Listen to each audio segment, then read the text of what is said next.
Saudara menyaksikan Kompas Bisnis bersama saya Putri Oktaviani. Siapa yang mengambil keuntungan atas perang? Tak ada satupun yang berani terang-terangan bilang punya kepentingan uang di balik perang. Satu yang pasti saudara, kerugian meluas dan dirasakan oleh penduduk dunia. Kemanusiaan udah pasti, nyawa pada akhirnya jadi statistik. Ekonomi adalah dampak tidak langsung yang lambat laun ditanggung masyarakat dunia. Kompas Bisnis hari ini mengambil angle jalur-jalur perdagangan dunia yang rentan memikul beban perang. Ini karena sebelumnya Iran percaya diri yakin melumpuhkan sistem navigasi pelabuhan-pelabuhan di sepanjang Selat Hormuz. Selat Hormuz saudara, Laut Hitam, Laut Merah dan terusan Panama. Kompas Bisnis bahas satu persatu. Kita ke data selanjutnya. Ada peta dunia ini 4 jalur dagang. Jadi di sini ada jalur perdagangan dunia ya, di mana itu melewati Selat Hormuz, Laut Merah, Laut Hitam dan terusan Panama. Kalau kita lihat dari peta ini, yang terdekat dengan Iran sudah pasti Selat Hormuz dan juga Laut Merah dan juga Laut Hitam. Nah, ini saudara adalah jalur-jalur utama yang mengangkut komoditas dunia, minyak, gas, dan bahan baku bagi banyak manufaktur. Kita bahas satu persatu kekuatan tiap selat. Kita ke data selanjutnya. Pertama saudara adalah Selat Hormuz yang merupakan jalur dagang minyak dunia. Selat ini merupakan jalur perdagangan minyak mentah dunia terbesar. Kalau menghitung kapasitas bisa mencapai 20-30% pasokan minyak dunia. Hormuz saudara juga menentukan kelancaran 20% gas alam cair dunia. Secara letak, Hormuz menghubungkan Teluk Persia ke Teluk Oman. Kenapa strategis? Jadi 17 juta barrel per hari dikirim dari selat ini saudara. Anda bayangkan 17 juta. Indonesia ini lifting saja masih sekitar 500 ribuan sehari. Kemudian LNG mencapai 20% pasokan dunia terutama dari Qatar. Hormuz juga lalu lintas produk petrokimia dan pupuk terutama dari Uni Emirat Arab, Qatar dan juga Iran. Kita ke data selanjutnya. Dari Selat Hormuz kita ke Laut Hitam saudara. Ini adalah rute dagang Ukraina dan Rusia yang sedang berperang juga menuju Eropa. Dan tentu saja pasar dunia termasuk Indonesia. Dua negara ini saudara adalah penghasil gandum dan juga kapas. Ini yang terbanyak bagi Indonesia. Tetapi ada komoditas lain yang juga sangat strategis di jalur ini. Ada gandum, minyak, gas, batu bara, pertanian, energi, dan juga manufaktur. Manufaktur akan tersendat jika jalur-jalur Laut Hitam ini terdampak perang. Kita ke data selanjutnya. Nah, jalur 3 ini adalah terusan Panama. Ini saudara menghubungkan Samudra Pasifik dan juga Atlantik dan menampung 6% volume perdagangan dunia. Pada tahun 2021 saudara, 73% kapal Amerika memadati wilayah ini. Trafik kapal Amerika sampai 73%. Ini sekaligus menjadikan Amerika Serikat sebagai pemakai jalur utama terusan Panama. Jalur dagang ini saudara rentan perang dagang dengan Tiongkok. Kita ke data selanjutnya.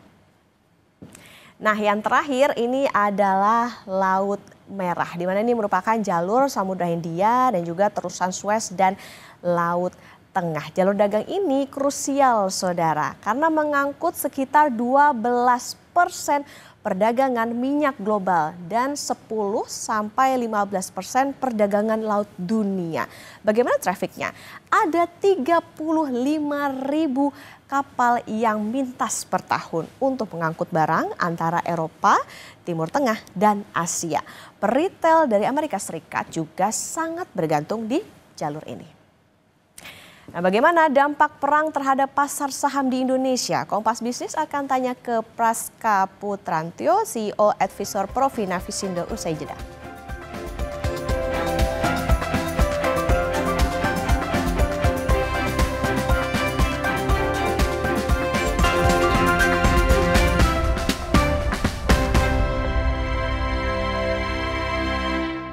Saudara, bagaimana dampak perang dan jika 4 jalur dagang di laut dunia terancam, terutama terhadap pasar saham di Indonesia? Kompas Bisnis akan tanya ke Praska Putrantyo, CEO Advisor Provina Visindo. Selamat pagi Mas Praska.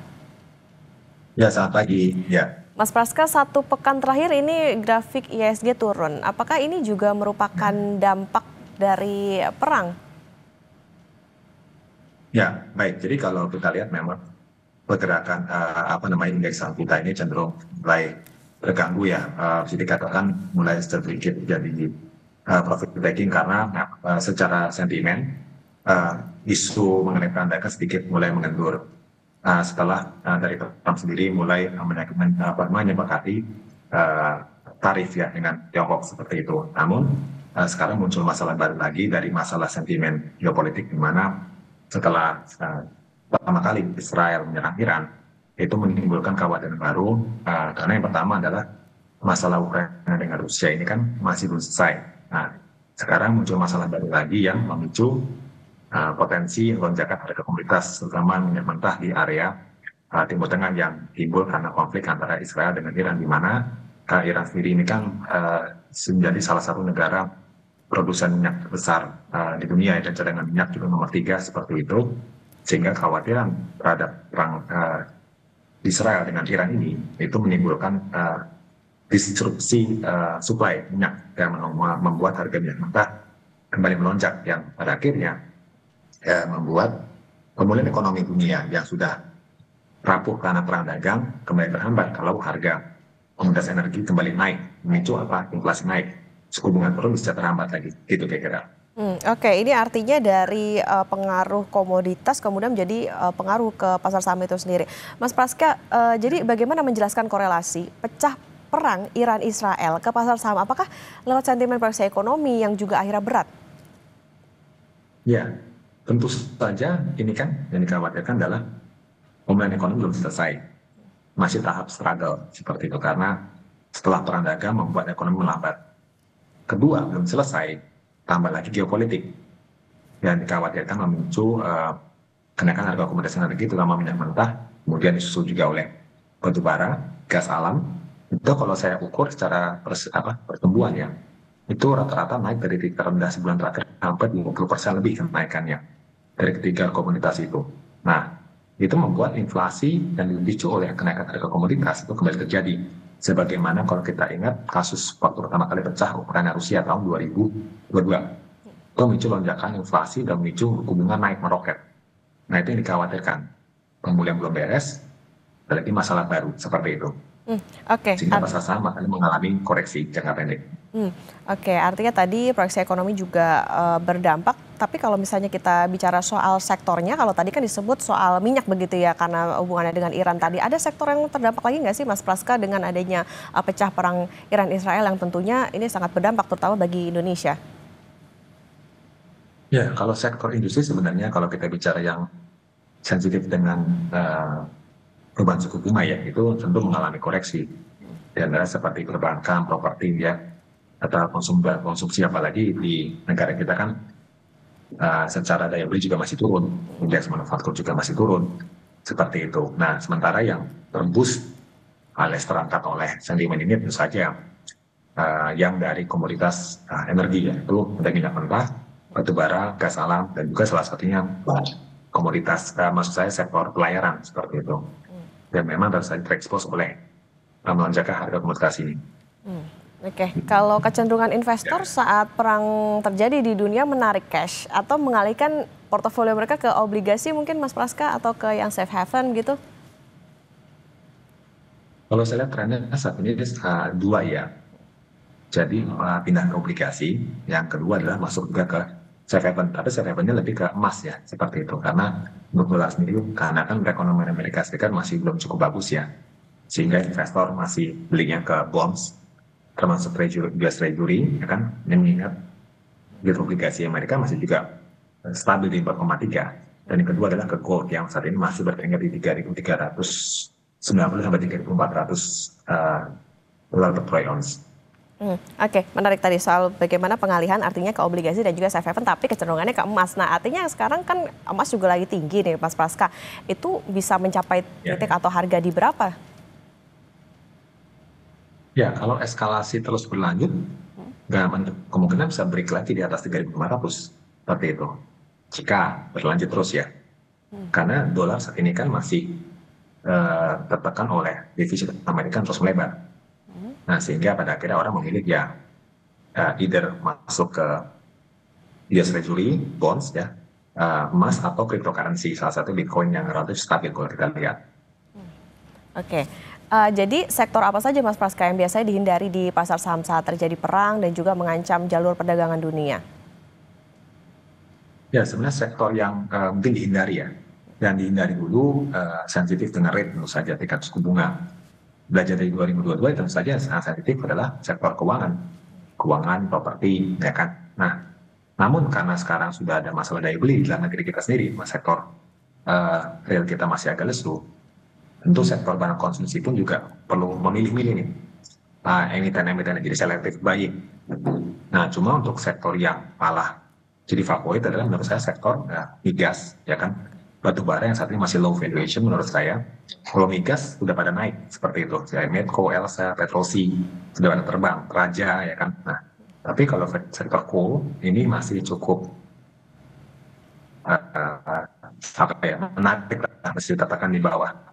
Tambah lagi mungkin pelayaran melewati area Timur Tengah seperti itu.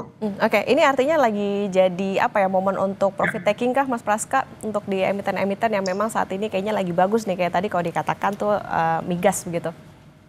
Migas ya.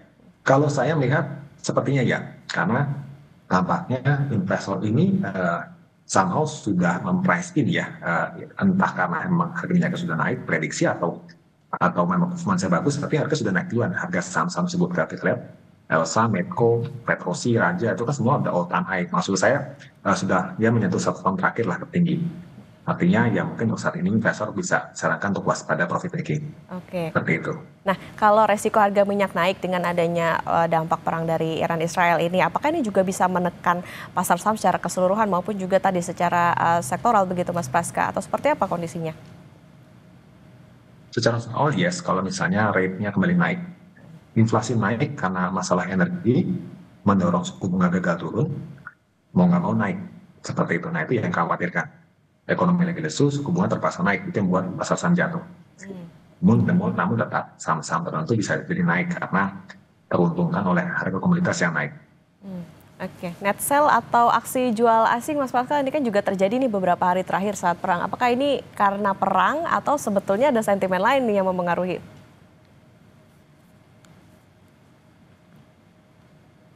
Saya rasa lebih dari data yang saya lihat, ini lebih kepada profit taking ya, seperti itu. Karena ini sudah mulai rebound cukup cepat ya, 6-7% dalam sebulan terakhir, sentuh 7.200.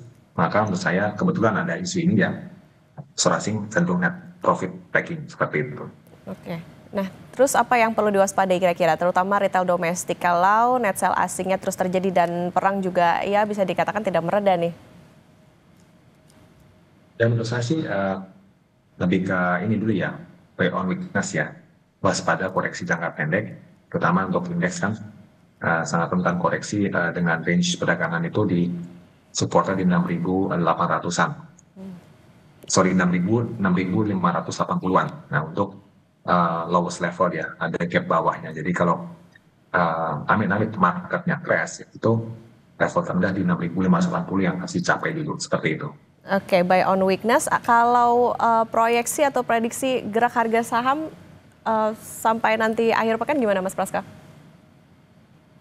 Saya perkirakan masih tetap berada di pelemahan ya, dengan support di 7.005 untuk IHSG. Sementara resisten diperkirakan di 7.200.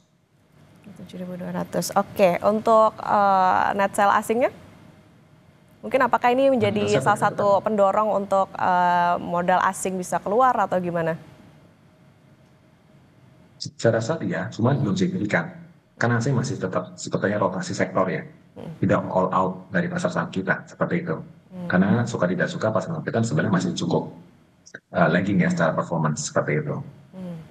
Oke, ini berarti bisa jadi pertimbangan untuk investor, terutama tadi buy on weakness, terutama untuk di sektor-sektor yang tadi kalau misalnya mau diperhatikan emiten-emiten yang favorit ini masih migas, terutama karena adanya dampak perang ini, dan tadi bisa bergerak di kisaran 7.500 sampai 7.200.